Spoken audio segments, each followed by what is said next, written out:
capítulo 4.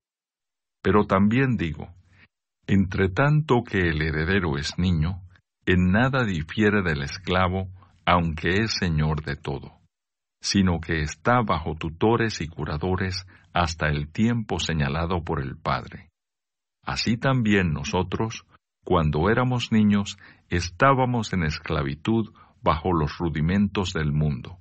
Pero cuando vino el cumplimiento del tiempo, Dios envió a su Hijo, nacido de mujer y nacido bajo la ley, para que redimiese a los que estaban bajo la ley, a fin de que recibiésemos la adopción de hijos.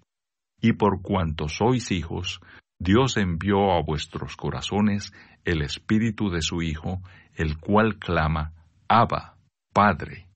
Así que ya no eres esclavo, sino hijo, y si hijo, también heredero de Dios por medio de Cristo. Exhortación contra el volver a la esclavitud. Ciertamente, en otro tiempo, no conociendo a Dios, servíais a los que por naturaleza no son dioses. Mas ahora, conociendo a Dios, o más bien, siendo conocidos por Dios, ¿cómo es que os volvéis de nuevo a los débiles y pobres rudimentos a los cuales os queréis volver a esclavizar? Guardáis los días, los meses, los tiempos y los años. Me temo de vosotros que haya trabajado en vano con vosotros. Os ruego, hermanos, que os hagáis como yo, porque yo también me hice como vosotros. Ningún agravio me habéis hecho. Pues vosotros sabéis que a causa de una enfermedad del cuerpo os anuncié el Evangelio al principio, y no me despreciasteis ni desechasteis por la prueba que tenía en mi cuerpo. Antes bien me recibisteis como a un ángel de Dios, como a Cristo Jesús. ¿Dónde pues está esa satisfacción que experimentabais? Porque os doy testimonio de que si hubieseis podido, os hubierais sacado vuestros propios ojos para dármelos. ¿Me he hecho pues vuestro enemigo por deciros la verdad? Tienen celo por vosotros, pero no para bien, sino que quieren apartaros de nosotros para que vosotros tengáis celo por ellos. Bueno es mostrar celo en lo bueno siempre, y no solamente cuando estoy presente con vosotros. Hijitos míos, por quienes vuelvo a sufrir dolores de parto hasta que Cristo sea formado en vosotros, quisiera estar con vosotros ahora mismo y cambiar de tono, pues estoy perplejo en cuanto a vosotros. Alegoría de Sara y Agar. Decidme, los que queréis estar bajo la ley, ¿no habéis oído la ley? Porque está escrito que Abraham tuvo 2 hijos, uno de la esclava, el otro de la libre. Pero el de la esclava nació según la carne, mas el de la libre por la promesa. Lo cual es una alegoría, pues estas mujeres son los 2 pactos. El uno proviene del monte Sinaí, el cual da hijos para esclavitud. Este es Agar. Porque Agar es el monte Sinaí en Arabia y corresponde a la Jerusalén actual, pues ésta, junto con sus hijos, está en esclavitud. Mas la Jerusalén de arriba, la cual es madre de todos nosotros, es libre, porque está escrito, regocíjate, oh estéril, tú que no das a luz, prorrumpe en júbilo y clama, tú que no tienes dolores de parto, porque más son los hijos de la desolada que de la que tiene marido. Así que, hermanos, nosotros, como Isaac, somos hijos de la promesa. Pero como entonces el que había nacido según la carne perseguía al que había nacido según el Espíritu, así también ahora. Mas, ¿qué dice la Escritura? Echa fuera a la esclava y a su hijo, porque no heredará el hijo de la esclava con el hijo de la libre. De manera, hermanos, que no somos hijos de la esclava, sino de la libre. Comentario de Mateo Henry Gálatas capítulo 4. Versos 1 a 7. El apóstol ofertas claramente con quienes instaron a la ley de Moisés, junto con el Evangelio de Cristo, y se esforzaron por llevar a los creyentes bajo su esclavitud. No podían comprender plenamente el significado de la ley dada por Moisés. Y a medida que fue una dispensa de la oscuridad, por lo que de la esclavitud, estaban atados a muchos ritos y observancias gravosas, por el cual se les enseñaba y mantenían sujeto como un niño bajo tutores y curadores.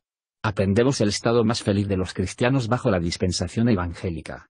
De estos versículos ver las maravillas del amor divino y de la misericordia particular de Dios Padre, al enviar a su Hijo al mundo para redimirnos y salvarnos, del Hijo de Dios, en la presentación de tan bajo, y sufriendo tanto por nosotros, y del Espíritu Santo, al condescender a morar en los corazones de los creyentes, a estos efectos graciosos.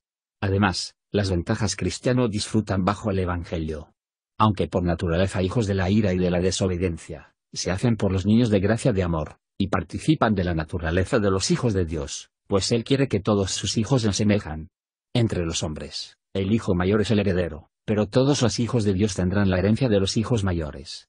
Que el estado de ánimo y la conducta de los hijos nunca mostrarán nuestra adopción, y que el testigo Espíritu Santo a nuestro espíritu de que somos hijos y herederos de Dios. Versos 8 a 11. El cambio feliz con lo que los gálatas se convirtieron de los ídolos al Dios vivo, y por medio de Cristo habían recibido la adopción de hijos, fue el efecto de su gracia abundante y gratuito, que fueron puestos bajo la mayor obligación de mantener a la libertad con que Él había hecho libres. Todo nuestro conocimiento de Dios comienza por su parte, nosotros le conocemos, porque nos conoce de Él. Aunque nuestra religión prohíbe la idolatría, pero muchos practican la idolatría espiritual en sus corazones. Por lo que un hombre ama más, y se preocupa más de que es su Dios, algunos tienen sus riquezas para su Dios, algunos de sus placeres, y algunos de sus deseos. Y muchos adoran un Dios ignorante de su propia creación. Un Dios hizo todo de la misericordia y la justicia. Porque ellos se convencen de que hay piedad para con Dios, aunque no se arrepienten, pero continúan en sus pecados.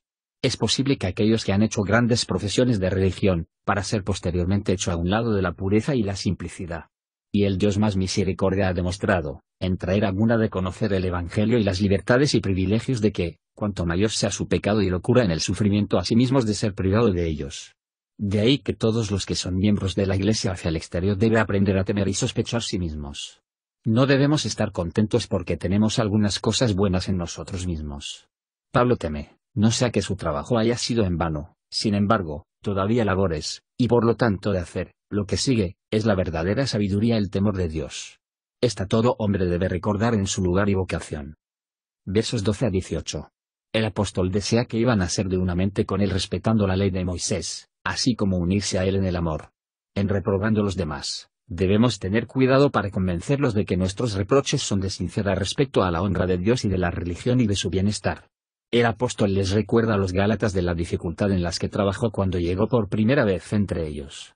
Pero se da cuenta de que él era un mensajero de bienvenida para ellos. Sin embargo, son muy incierto el favor y el respeto de los hombres. Procuremos ser aceptado por Dios. Usted se pensaba a sí mismos felices en recibir el Evangelio. ¿Has ahora razón para pensar de otra manera? Los cristianos no deben abstenerse de decir la verdad, por temor a ofender a los demás. Los falsos maestros que sacaban los gálatas de la verdad del Evangelio estaban diseñando los hombres.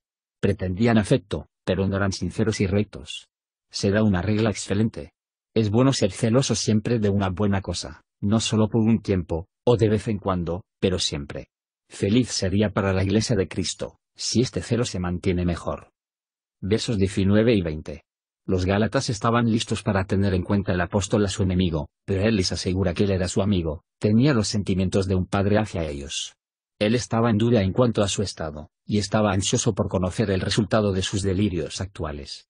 Nada es una prueba segura de que un pecador se ha pasado a un estado de justificación, como Cristo siendo formado en él por la renovación del Espíritu Santo, pero esto no puede ser esperado, mientras que los hombres dependen de la ley para la aceptación de Dios. Versos 21 a 27. La diferencia entre los creyentes que descansaban en solo Cristo, y los que confiaron en la ley, se explica por las historias de Isaac e Ismael. Estas cosas son una alegoría, en la que, junto al sentido literal e histórico de las palabras, el Espíritu de Dios señala algo más. Agar y Sara eran emblemas de las dos dispensaciones diferentes del pacto. La Jerusalén celestial, la iglesia verdadera de lo alto, representado por Sara, está en un estado de libertad, y es la madre de todos los creyentes, que nacen del Espíritu Santo. Fueron por la regeneración y la fe verdadera, que se integrará a la verdadera simiente de Abraham, de acuerdo con la promesa que se le hizo. Versos 28 a 31. Y se aplica la historia de este modo se explica. De manera, hermanos, que no somos hijos de la esclava, sino de la libre. Si las atribuciones de todos los creyentes eran tan grandes, de acuerdo con el nuevo pacto, lo absurdo de los gentiles convertidos a estar bajo esa ley, que no pudo entregar los judíos incrédulos de la esclavitud a la condenación. No deberíamos haber descubierto esta alegoría de la historia de Sara y Agar, si no se ha demostrado que nosotros, pero no podemos dudar de que se pretendía por el Espíritu Santo. Es una explicación del tema, no es un argumento en prueba de ello. Los dos pactos de obras y la gracia, y profesores legales y evangélicas, son compartidas sucesivamente. Obras y frutos dio a luz en la propia fuerza de un hombre, son legales. Pero si surge de la fe en Cristo, ellos son evangélicas. El primer espíritu pacto es de la esclavitud al pecado y la muerte. El segundo pacto es el espíritu de la libertad y de la libertad, no libertad para pecar, sino mediante el deber. El primero es un espíritu de persecución, el segundo es un espíritu de amor. Dije que los profesores ven a la misma, que tienen un duro, la imposición de espíritu violento, hacia el pueblo de Dios. Sin embargo, como Abraham apartó del camino para Agar, así que es posible que un creyente se aparte en algunas cosas que el pacto de obras, cuando a través de la incredulidad y el abandono de la promesa que él actúa de acuerdo a la ley, en sus propias fuerzas, o de una forma de violencia, no de amor, hacia los hermanos. Sin embargo, no es su manera, no a su espíritu para hacerlo, por lo tanto, él nunca está en reposo, hasta que vuelve a su dependencia de Cristo de nuevo. Vamos a descansar nuestras almas en las Escrituras, y por una esperanza evangelio y alegre obediencia, mostramos que nuestra conversación y tesoros son de hecho en el cielo. Gracias por escuchar. Si quieres saber más sobre Jesús y lo que el Evangelio significa para ti, entonces ve el video que se muestra a la izquierda de la pantalla y no olvides suscribirte. Que el Señor Jesucristo bendiga tu día.